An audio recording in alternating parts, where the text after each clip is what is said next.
இந்த ராசிபுரம் தொகுதியில் எது பிரதான பிரச்சனையை நீங்கள் பார்க்குறீங்க? இந்த ராசிபுரத்தில் இங்கேருந்து நடந்து போகக்கூடிய தூரத்தில் இருக்கக்கூடிய மருத்துவமனை, இங்கே உள்ளவங்களுக்கு ஏதாவது ஒரு ஆபத்து அவசரம் அப்படின்னு சொன்னால் வண்டி வாகனத்தை கூட எதிர்பார்க்க மாட்டாங்க, ஒரு ஆண் துணை வேணும்னு கூட எதிர்பார்க்க மாட்டாங்க.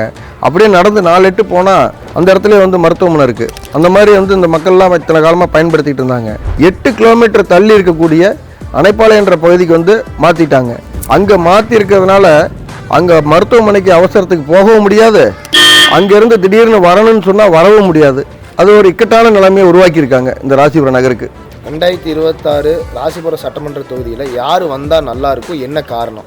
நாங்கள்லாம் அனைத்து இந்திய அண்ணா திராவிட முன்னேற்ற கழக பொதுச் செயலாளர் எடப்பாடி அவர்களோட தலைமையில் இருக்கக்கூடிய கூட்டணி வேட்பாளர் டாக்டர் பிரேம்குமார் அவர்களை தான் ஆதரிக்க போகிறோம். அது என்ன காரணம் அப்படின்னு சொன்னால், டாக்டர் பிரேம்குமாரை பற்றி விசாரித்ததில் அவர் பாஜகனுடைய மருத்துவ பிரிவினுடைய மாநில தலைவராக இருக்கார். அவர் தமிழகம் எங்கும் பல மருத்துவ முகாம்கள்லாம் நடத்தி மக்கள் சேவையில் தன்னை ஈடுபடுத்தி முழு நேர பணியாக செஞ்சுக்கிட்டு வரதான் நாங்கள் கேள்விப்பட்டோம்.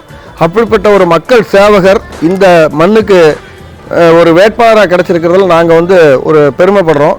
அவரை நாங்கள் வெற்றி பெற வைக்கணுங்கிறதுல முழு பணியை எங்களை ஈடுபடுத்திட்டு இருக்கிறோம். டாக்டர் பிரேம்குமார் ஆகிய நான் ராசிபுரத்தின் வளர்ச்சிக்காக உழைப்பேன். நமது தாமரை சின்னத்திற்கு வாக்களியுங்கள்.